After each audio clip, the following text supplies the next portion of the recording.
Welcome back to the Anxiety Slayer podcast, where we're celebrating our 14-year anniversary with a big sale that closes out today. You can save 50% on our most popular anxiety relief courses in the Anxiety Slayer Academy. All you need to do is use the coupon code anniversary when you check out. And again, that does run through midnight today, November 12th. So head on over to anxietyslayer.teachable.com and explore our courses. This week on the Anxiety Slayer podcast, we're discussing how to lower your anxiety and look after yourself before enduring medical procedures, thanks to a request from one of our listeners. Welcome back, Ananga. Hey, Shen. So good to be with you again to talk about something that you and I both have had issue with, and now we have a listener question to answer or to discuss, which I think is going to be really helpful for all of the anxiety slayers listening in. I would love an episode that focuses on calming prior to a procedure, big or small. Something as simple as getting a vaccination or blood draw to knee surgery or open heart surgery. Fear, uncertainty, anticipation, and vulnerability triggers anxiety for me every single time. I'm helping my daughters navigate this and would love tips to keep me grounded no matter what is happening or coming so I can help them stay in the present as well. Thank you for all that you do. Keep slaying. As always, we're grateful for your questions, and this is a good one that we haven't really discussed much over the years. Yeah, something we've touched on a while ago, but something we all have to face, and it's good to have the support and coping strategies around helping ourselves go through it as smoothly as possible. And that really starts with gaining some clarity, doesn't it? Because this kind of anxiety can feel massive and very invasive. I remember years ago looking for a new health care provider and really wanting to connect with somebody that just seemed more warm and personal and less clinical. And the anxiety just even around looking for somebody new to trust and to be in partnership with my healthcare seemed like a lot.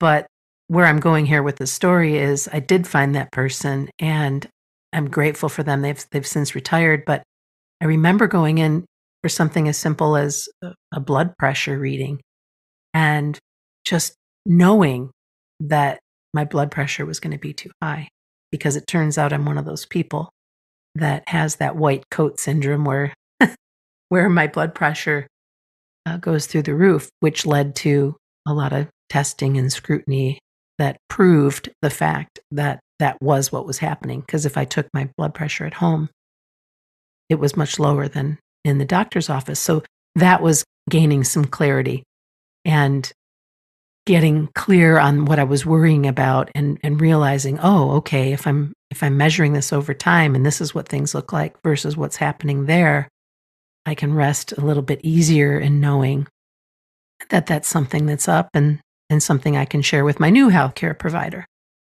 Yeah, it really helps to be clear. And in this question, the words are mentioned: fear, uncertainty, anticipation, vulnerability. They all come in quite a little package, don't they? There is already some clarity and ability to express, where that kind of anxiety is coming from. It can come from so many different areas. So it's really helpful to ask yourself what your main concern is.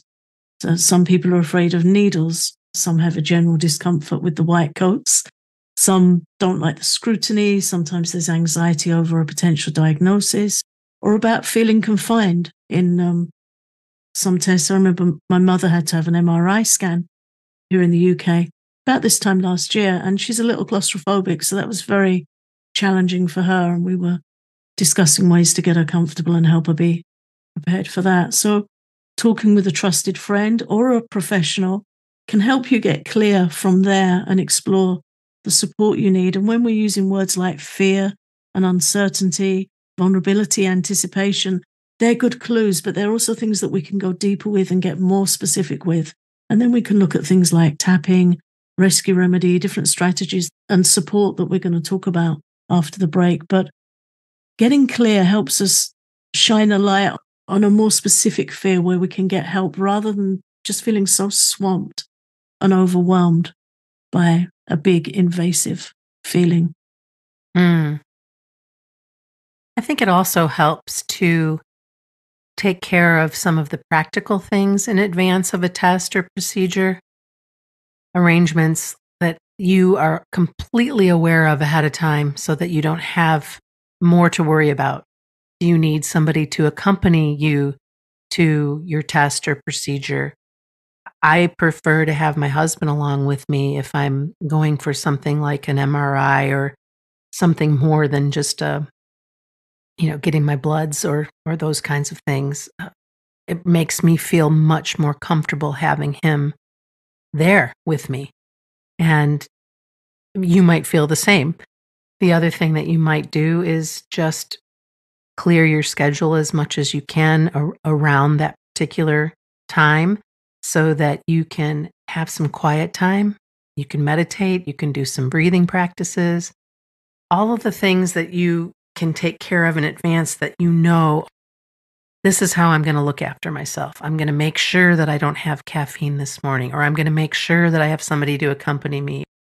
There's just something about feeling like you have some of your ducks in a row before you go and do this. Yeah, we don't need to feel like all the ducks are down because, again, that becomes that more general takeover anxiety. So, yeah, do we need hydration? Have we got a bottle of water, a flask of tea? Do we want to get some rescue remedy in the flask or get some rescue remedy pastilles? Make a little anxiety slayer care kit with some essential oils, some lavender, perhaps an MP3 player with something calming to listen to. Just have a little support in place for before, during, and after. And that doesn't have to be a big thing. When I say that, it sounds like, oh, that's a lot to get together. It might be the same thing for all of it. It might be warm drinks and rescue remedy, something nice to read, something good to listen to, a friend. Do you need a ride? Is it easier for you to not have to drive on that occasion? I recently moved, so I'm now under the care of a different hospital to where I was before. I had to figure out parking. Where do I go? Where do I park? What does that look like? And yeah, it was just easier for me to get on Google, trace out the route, look at the parking, figure it out before I went. It was less nervous energy to have things in place. So as practical or as loved up as we need to be, it's just being clear about our needs, and anything goes with that. It's self-respecting and self-compassionate to say, this is what I need to help me get through this, and it's okay. I really like the suggestion of listening to music or listening to something soothing, whatever works for you. That's something that I do now in the waiting room. I don't like waiting rooms. I don't like waiting rooms anywhere. It could be getting car work done. And just being able to listen to some of my favorite music and just kind of be in the flow of that. Music is incredibly helpful. I think the other part that's really helpful too is to have something to look forward to afterwards. Knowing that you've got something more than this procedure or appointment, or if you are going to be in hospital for a period of time, that you have something to look forward to after so that you can see. It's kind of like the recommendation that after you come home from vacation, start planning the next one. But make plans. And so if it's something where you're in and out fairly quickly, make plans with a friend or with your family, or start a new book, or do something that's really supportive. Hop in a warm bath, anything like that, where you can be like, oh, okay, I did it. And Yeah. give yourself credit that you did it and that you can do things like this. You can do hard things. Yeah. If you are in that space of fear and overwhelm, you're going to find that it's really helpful. It's so helpful because this is the kind of anxiety that can feel like a brick wall. It's like that's all we can see. We will say, I've got this whatever appointment looming on the horizon. And that's it. It's there, it's in front of us, it's big, it doesn't feel good. So when we have something to put beyond it, we can see around it, however that works for us, to have something on the other side to look towards. It can be something significant or something small, or just peace and a nourishing meal and some processing and a moment of self-compassion, giving yourself a hug and saying you did it. Yeah. You did the hard thing. I was listening to Brené Brown's audiobook of her new book, Atlas of the Heart, and she shared about her anticipatory anxiety with dental visits. And she said they're never that bad. She gets good care. She's got kind people. But she said that she can get herself in such intense feelings before the event running up to it that even when it's over, it can take her time to sort of settle and come back down. Oh, yeah. You've got all of that cortisol shooting through your body and just, yeah, I can relate. I can relate, Brene, having just been to the dentist last week. Love how she's so human. Yeah. Yeah. So, you know, that also shows you if Brené Brown struggles with this stuff, it's okay. We all can and we all do. Yeah. And just to allow for that, you know, you might need a little extra chamomile tea, rescue remedy, hug, just to allow for that little extra self-care on the other side. After the break, we'll be talking about supportive calming techniques you can do before a visit to the doctor or any medical procedure. This show is sponsored by BetterHelp. For lots of people, and I'm sure many of our listeners, this time of year can be a bit of a grind, and it's totally natural to feel some trepidation about it. Navigating the change in season, planning for the holidays and all that comes with the hustle and the giant expectations we often put on ourselves. Therapy can actually be something to look forward to amid all of the stress and never-ending to-do lists. And you can come away more grounded and have access to lots of supportive tools to help you manage everything you have going on. If you're thinking of starting therapy, give BetterHelp a try. All you have to do is fill out a brief questionnaire to get matched with a licensed therapist, and you can switch therapists at any time for no additional charge. Find your bright spot this season with BetterHelp. Visit betterhelp.com/slayer today to get 10% off your first month. That's BetterHelp, HELP.com/slayer.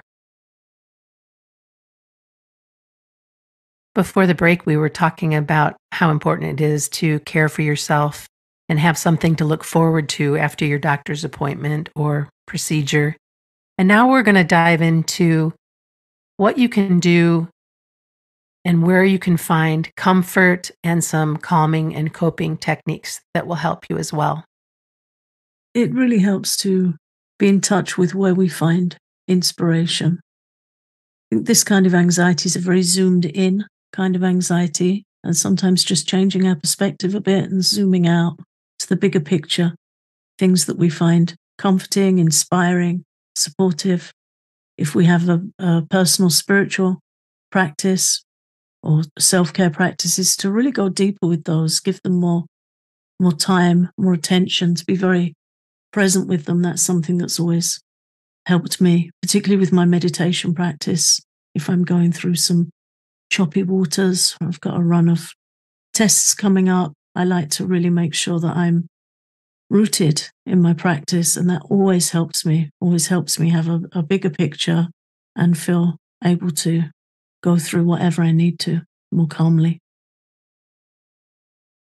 Yeah, it's amazing what you can move through with more grace and ease when you look after your own comfort and when you're sweet with yourself and when you go to those things that you know are supportive and just give you that extra bit of love and comfort and sweetness.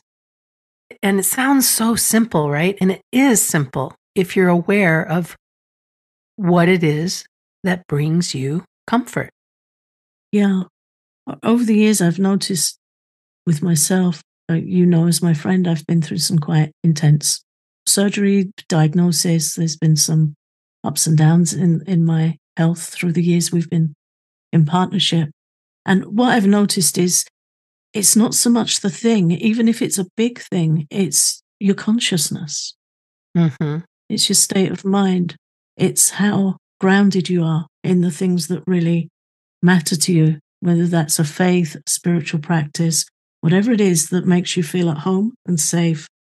The better we take care of our mind, the more resilient we are to cope with whatever comes. I've been through some quite minor consultations and felt really rattled, and I've been through some quite major ones and felt quite grounded and okay and able to go through it pretty smoothly.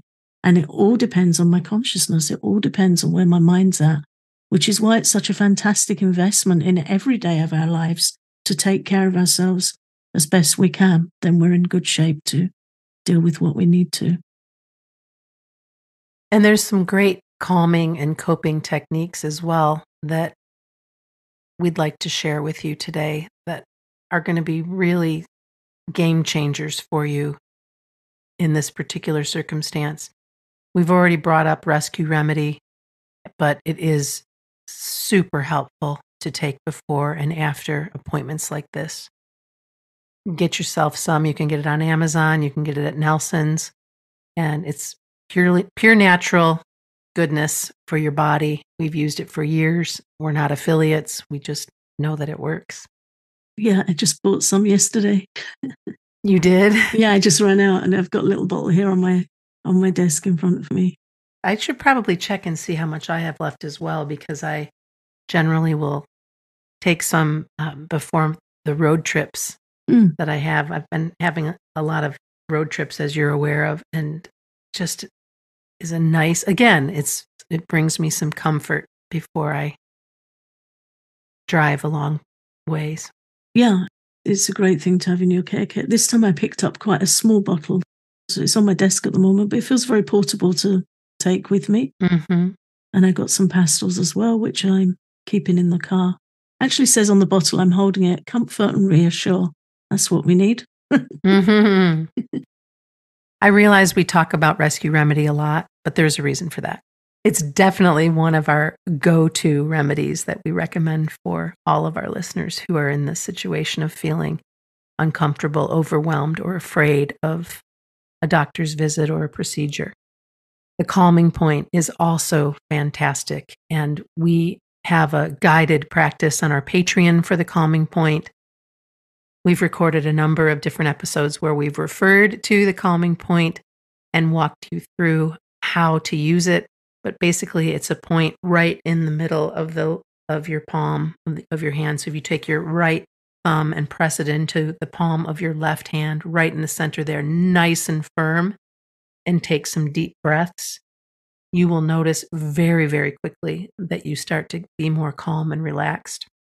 As we were talking about Brene Brown earlier and the dentist visit and all that comes with that, that's exactly where my thumb and hand, I just sit there the whole time doing the calming point and breathing, and have noticed a big change in how I do when I'm in the dentist chair.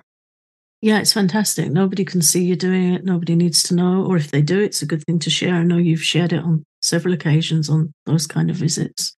And as I've often shared on the podcast in the past, that got me through a wisdom tooth extraction. I had a infected wisdom tooth, and that was quite a painful experience. It was so painful I wasn't nervous.